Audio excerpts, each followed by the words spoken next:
HCL భాగస్వామ్యంతో future university అందిస్తున్న ఈ అద్భుత కోర్స్ కేవలం 180 మందికి మాత్రమే లభించే అరుదైన అవకాశం. వీడియో కూడా మా డ్రైవర్ తీసాడు అనుకోకుండా. అమ్మాయి ఉంటుంది, ఎప్పుడు వస్తారన్న మళ్ళీ మీరు అంటే, ఎప్పుడు వస్తారంటే నన్నని కాదంటుంది, కేసీఆర్ గారు ఎప్పుడు వస్తారు తిరిగి అని. అంటే ఆ రకమైన ఆప్యాయతను మనం పొందగలిగినప్పుడు నిన్నటికి నిన్న ఈ పక్కన మా నందినగర్లో మా ఇంటి పక్కనే ఉండే ఇక్కడ నుంచి వస్తున్న రోడ్డు మీద ట్రాఫిక్ జామ్ అయింది. అక్కడ కూడా ఒక అమ్మాయి పరిగెత్తుకుని వచ్చింది, నా పేరు లక్ష్మి, నేను కూరగాయలు అమ్ముతాను, మళ్ళీ మీరే రావాలా, మీరు నాకేం ఇవ్వకపోయినా పర్వాలేదు.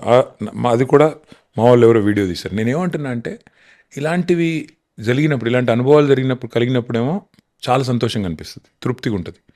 మొన్న ఒక అబ్బాయి సడన్గా నాకు మెసేజ్ చేసినాడు, సార్ నేను టీ హబ్ వల్ల లాభం పొందాను, ఇప్పుడు నేను ఫోర్బ్స్ 30 విత్ అంటే 30 years కంటే తక్కువ ఉన్న దాంట్లో నేను అత్యంత ప్రభావవంతమైన వ్యక్తుల పేరులో నా పేరు వచ్చింది, మీకు వచ్చి థ్యాంక్స్ చెప్పాలి అన్నాడు. రమ్మన్నాను. వాళ్ళ నాన్నగారిని తీసుకొని వచ్చినాడు. వాళ్ళ నాన్నగారు పాపం చాలా అమాయకంగా ఉన్నాడు. ఏం చేస్తుంటారు మీరు అన్న. వాళ్ళ నాన్నగారు ఒక వెల్డర్, ఒక కూలీగా పనిచేసేటోడు. వాళ్ళ కొడుకు 27 ఏళ్ళు 2022లో స్టార్టప్ పెట్టాడు.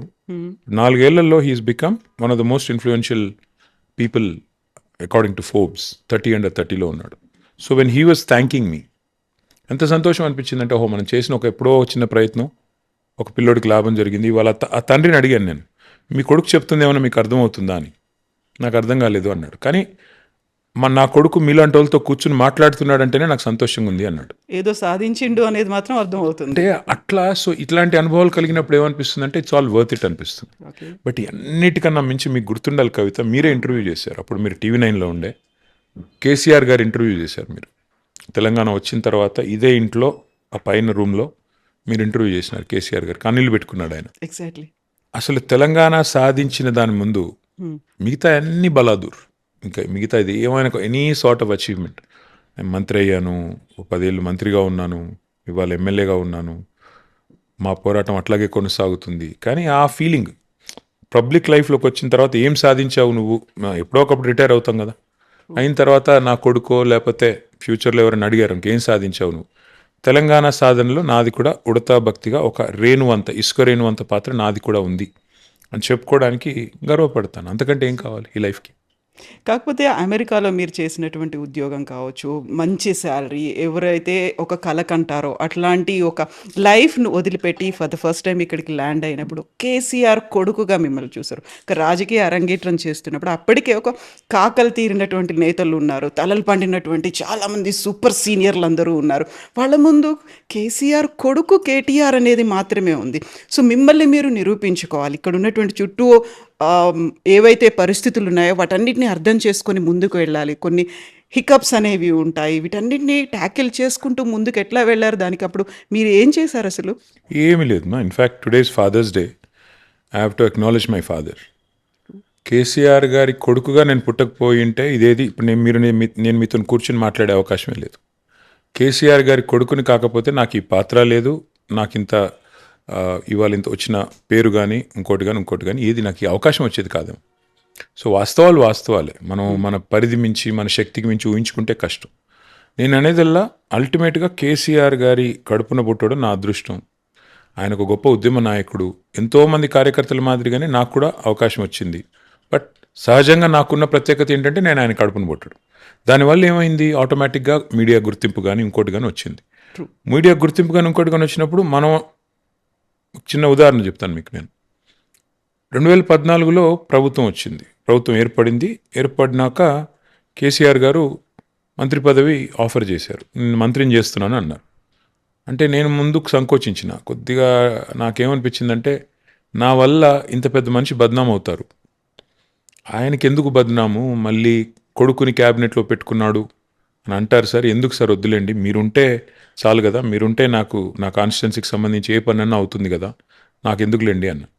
అంటే ఆయన అన్న మాట ఏంటంటే, ఈరోజు కాదు ఇంకో 20 ఏళ్ల తర్వాత నీకు నేను మంత్రి పదవి ఆఫర్ చేసినా కొడుక్కి ఇచ్చాడని అంటారు. నీకు ఒకవేళ సమర్థత ఉంటే, నీ కేపబిలిటీ ఉంటే ప్రూవ్ చేసుకుంటే స్టేట్ కోసం మంచి పని చేసిన వాడు అవుతావు. ఒకవేళ ప్రూవ్ చేసుకోకపోతే ప్రజలే తిరస్కరిస్తారు, పక్కన పెడతారు. కాబట్టి నువ్వు నా కొడుకు అనడం క్వాలిఫికేషన్ కాకూడదు, అదొకటే క్వాలిఫికేషన్ కాకూడదు, బట్ నువ్వు నా కొడుకు అనడమే అబ్స్ట్రక్షన్ కూడా కాకూడదు నీ గ్రోత్కి, కాబట్టి నువ్వు ఆలోచించుకో అన్నారు. సరే మరి ఆయన చెప్పింది కూడా లాజికల్గా అనిపించి తీసుకున్నాను, పని చేసిన. ఇవాళ నేను వెనక్కి తిరిగి చూసుకుంటే వాస్తవం ఏంటంటే కవిత, 100% ఆయన ఏదైతే చెప్పారో తూచా తప్పకుండా చేసుకుంటూ పోయాను, అంతే తప్ప ప్రత్యేకంగా ఫలానా చేయాలనో, ఒక ఎజెండాతోనో, ఒక పర్సనల్ అగ్రాండైజ్మెంట్ కోసం నేనేం ప్రయత్నం చేయలేదు. మా నాయకుడు ఏ పని చెప్తే ఆ పని తూచా తప్పకుండా ఒక కార్యకర్తగా చేసుకుంటూ పోయాను. సో ఆ ప్రాసెస్లో కొన్ని విజయాలు రావచ్చు, కొన్ని అపజయాలు రావచ్చు, కొన్ని ఎదురు దెబ్బలు తగలవచ్చు, కొన్ని జరగవచ్చు, but that is life. Exactly. ఒక వారసత్వ రాజకీయం అనేటువంటి ఒక నెగటివ్ కామెంట్ ఉంటుంది. At the same time KCR లెగసీని కేటీఆర్ కంటిన్యూ చేస్తున్నాడా అనేటువంటి ఒక బాధ్యత, అంచనాలు ఉంటాయి. 2 డిఫరెంట్ వరల్డ్స్ అనేవి ఉంటాయి. వీటన్నిటిని ట్యాకిల్ చేసుకుంటూ ముందుకెళ్ళడం అనేది ఒక రకంగా సంతృప్తి ఉందా, ఆనందం ఉందా అంటే ఎందులో కనిపిస్తోంది మీకు ఇదంతా? అంటే కొన్ని సందర్భాల్లో బాధ అనిపిస్తుంది. అసలు ఎందుకు వచ్చాము ఇందులో కన్నా బాధ చాలాసార్లు అనిపించింది. ముఖ్యంగా పర్సనల్గా ఫ్యామిలీని టార్గెట్ చేసినప్పుడు, పర్సనల్గా విమర్శలు చేసినప్పుడు, అడ్డగోలుగా మాట్లాడినప్పుడు, అసలు ఇష్టం ఉన్న లింకులు పెట్టి నాకు విచిత్రం అనిపించేది. నేను జీవితంలో సిగరెటే తాగలేదు ఎప్పుడు. అలాంటి నన్ను పట్టుకుని ఎవడెవడు అడ్డమైన విధవులంతా నువ్వు డ్రగ్స్ తీసుకుంటావు అంటాడు. డ్రగ్స్ తీసుకోవడం ఏంది వీళ్ళ బొంద? అసలు నేను ఫస్ట్ అనుకున్నాను, అసలు బుద్ధి జ్ఞానం ఉందా వీళ్ళకి, అసలు ఈ పిచ్చి మాటలు ఎవడు పట్టించుకుంటారు అన్నట్టుగా నేను ఎన్నడూ రెస్పాండ్ అయ్యేవాని కాదు. కానీ ఒక అబద్ధాన్ని 100 సార్లు చెప్తే నిజం అని ఎట్లా ఎస్టాబ్లిష్ చేస్తారో థాట్ పోలీసింగ్ చేసి, అట్లా ఒక బదనామేసి ఒక రకమైన, అంటే నాకు అర్థమయ్యేది కాదు ఏంది ఇదేం నాన్ సెన్స్ అని. తర్వాత లేని లింకులు అంటగట్టి ఎవరో హీరోయిన్ల ఫోన్లు ట్యాప్ చేశాడు, ఏదో చేశాడు. అసలు నాకు అర్థం కాలేదు ఎక్కడ చేశాము, ఎవరిని చేశారు, ఎవరితో హీరోయిన్లతో ఇష్టం ఉన్న సంబంధాలు అంటగట్టి సోషల్ మీడియాలో దుష్ప్రచారాలు చేస్తుంటే వాళ్ళ కాపురాలు కూలడానికి కూడా మీరే కారణము అనే ఒక మాట. అదే అన్న, అంత చండాలమైన మాటలు స్వయంగా మంత్రులే మాట్లాడుతుంటే, ముఖ్యమంత్రి గారు మాట్లాడిస్తుంటే అర్థమయ్యేది కాదు ఏంది ఎందుకు వచ్చాము ఈ దరిద్రంలోకి అని. అప్పుడప్పుడు ఆ బాధ ఉంటుంది. ప్లస్ నా ఫ్యామిలీని టార్గెట్ చేసినప్పుడు ఆ కారణంగా చాలా బాధ అనిపిస్తుంది.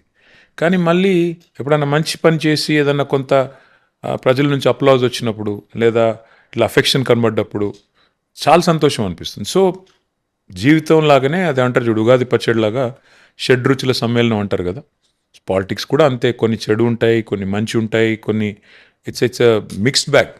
సో అట్లా చూసుకున్నప్పుడు ఐ థింక్ 50-50, అంత సంతోషం లేదు, అంత బాధ లేదు, ఈక్వల్గా ఉంది. రెండు కూడా ఈక్వల్గానే ఉన్నాయి. సో ఈ అవమానాలు, ఆరోపణలు ఇవన్నీ అన్నప్పుడు పర్సనల్గా కేటీఆర్ మీద వచ్చేటువంటి 3 విమర్శలు, అందులో అమెరికాలో బాత్రూమ్లు కడిగేవారు, అప్పుడు పక్కనే రేవంత్ రెడ్డి గారు నాకు ఫినాయిల్ అందించేవారు. సో ఏమనాలి మరి, నేను పనికిమాలిన మాటలు కాకపోతే. ఇప్పుడు నేను ఒక్క మాట అడుగుతాను కవితమ్మ, మా నాన్నగారు నన్ను కష్టపడి చదివించారు. నేను 2 పోస్ట్ గ్రాడ్యుయేట్ డిగ్రీలు చదివాను. ఒకటి masters in biotechnology, all India entrance రాసి దేశంలో 16 యూనివర్సిటీల్లో మాత్రమే బయోటెక్నాలజీ ఉండేది. అప్పుడు జవహర్లాల్ నెహ్రూ యూనివర్సిటీ అప్పుడు టెస్ట్ పెట్టేది. అది పాస్ అయ్యి నేను పూణే యూనివర్సిటీకి వెళ్ళి పూణే విద్యాపీఠలో బయోటెక్నాలజీ చదివాను. తర్వాత రెండవది నేను యూఎస్కి వెళ్ళి జీమాట్ రాసి యూఎస్కి వెళ్ళి ఎంబీఏ చదివాను. సో ఇప్పుడు నేను అమెరికాలో బాత్రూమ్లు కడిగానంటే ఎవరి బాత్రూమ్లు కడిగాను? నా బాత్రూమ్ నేను కడుక్కున్నాను. నీ బాత్రూమ్ నువ్వు కడుక్కుంటే తప్ప, సొంత ఇంట్లో నీ బాత్రూమ్ నువ్వు కడుక్కుంటే తప్ప అవుతుందా? నెంబర్ 1. నెంబర్ 2, సరే నేను చదువుకున్నాను, కష్టపడ్డాను, ఉద్యోగం సంపాదించుకున్నాను. నా మీద విమర్శలు చేసేవాళ్ళు ఏం చదువుకున్నారు, ఎలా సంపాదించారు? రోడ్ల మీద పెయింట్లు వేసుకుంటూ తిరిగిన వాళ్ళు ఇవాళ జూబ్లీ హిల్స్లో 10ల సంఖ్యలో ప్లాట్లు సంపాదించి ఇష్టం వచ్చినట్టుగా ఇవాళ వేల కోట్ల రూపాయలతో వ్యాపారాలు చేస్తుంటే నేను అడగలేనా ఈ మాటలు? ఎక్కడి నుంచి? ఇప్పుడు మీరు ఎక్కడ చదువుకున్నారు, ఏం చదువుకున్నారు, ఏం వ్యాపారాలు చేశారు, ఎవరిని ఉద్ధరించి సంపాదించారు? నేనేమంటానంటే విమర్శ సమాధానం కాదు. నేను అమెరికాలో నా పని నేను చేసుకున్నాను, ఉద్యోగం సంపాదించుకున్నాను. ఇంకోటి నాకు ఇంకా విచిత్రం అనిపించేది, అమెరికాలో బాత్రూమ్లు కడిగారు. మా నాన్నగారు 1980s నుంచి రాజకీయాల్లో ఉన్నారు. నేను అమెరికా పోకంటే ముందే ఆయన మంత్రి, రాష్ట్రంలో మంత్రి. సో ఒక మంత్రి గారి కుమారుడు, మా నాన్నగారు 85 నుంచి ఎమ్మెల్యే. నేను అమెరికా పోయింది 96లో, 98లో కూడా కాదు, అంటే మా నాన్న ఎమ్మెల్యే అయినాక 13 ఏళ్ళ తర్వాత. ఇవాళ చూస్తుంటే మీరు గమనించండి, ఒక్కొక్క ఎమ్మెల్యే గారు ఎమ్మెల్యే అయిన తర్వాత సంవత్సరానికి ఆయన లైఫ్ స్టైల్ మారిపోతుంది.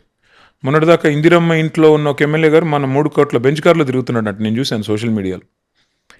నేనేదో మొత్తం పూర్తిగా అడ్రస్ లేని వాడిని, చదువుకోని వాడిని, రోడ్ల మీద ఆవారాగా తిరిగేవాడిని, రోడ్ల మీద పెయింటింగ్లు వేసుకుంటూ తిరిగేవాడిని అయితే కాదు కదా. ఒక పెద్ద కుటుంబంలో పుట్టాను. మా నాన్నగారు కేంద్ర మంత్రిగా, రాష్ట్ర మంత్రిగా, డిప్యూటీ స్పీకర్గా, ఎమ్మెల్యేగా దశాబ్దాలు పనిచేశారు. నేను అమెరికాకి వెళ్ళి బాత్రూమ్లు కడుగుతానంటే నా బాత్రూమ్ అయితే కడుక్కున్నాను, అది చెప్తాను. డిగ్నిటీ ఆఫ్ లేబర్ మీద నాకు చాలా గౌరవం ఉంది. ఎవరి బాత్రూమ్ వాళ్ళు కడుక్కోవాలి, ఎవరు చాయ్ కప్పు వాళ్ళు కడుక్కోవాలి, తప్పేం లేదు. కానీ బాత్రూమ్లు కడుక్కుంటూ ఉండేవాడివి. సరే అనుకుందాం ఒక నిమిషం, నిజంగానే బాత్రూమ్లు కడిగానని. తప్ప అది? నీలాగా దోచుకోలేదు కదా, నీలాగా బ్యాగులు మోసి దొరికిపోలేదు కదా, దరిద్ర పనులు అయితే చేయలేదు కదా నేను. So I'm proud of what I am. చదువుకున్నాను, కష్టపడ్డాను, ఉద్యోగం చేశాను. ఇవాళ మాట్లాడుతుంటారు కొంతమంది నాయకులు, జీవితంలో ఒక్క పోటీ పరీక్ష రాయనోడు, జీవితంలో ఒక ఇంటర్వ్యూ ఎదుర్కోనోడు, జీవితంలో ఒక ఉద్యోగం చేయనోడు, వాళ్ళు కూడా పెద్దగా 2 లక్షల ఉద్యోగాలు ఇస్తాము అని మాటలు మాట్లాడుతుంటే నాకు అర్థం కాదు. సో ఫస్ట్ అడిగాను, సెకండ్ ఆల్రెడీ మీరు చెప్పేశారు. అడిగండి, అన్నీ అడిగండి. పర్లేదు కదా. సో బలవంతంగా మిమ్మల్ని పాలిటిక్స్లోకి లాక్కొని వచ్చారు, బెదిరించారు అని. ఇన్ఫ్యాక్ట్ నేను కేసీఆర్ గారికి తెలియకుండా నేను రాజకీయాల్లోకి వచ్చా. ఇన్ఫ్యాక్ట్ 2006లో కరీంనగర్కి రాజీనామా చేస్తే సారు, ఆ రోజు నేను ఉద్యోగం చేసుకుంటున్నా. ఇది 2006 ఆగస్ట్ అనుకుంటా. అప్పుడు మా బాస్ని అడిగాను. అప్పుడు మా బాస్ సింగపూర్లో ఉండేవాడు, నేను ఇండియాలో, నేను I was heading south Asia. మా బాస్ని అడిగాను 2 months లీవ్ కావాలి. ఆయన అన్నారు 2 months నువ్వు లేకుండా కంపెనీ నడిస్తే మరి నువ్వెందుకయ్యా అన్నారు.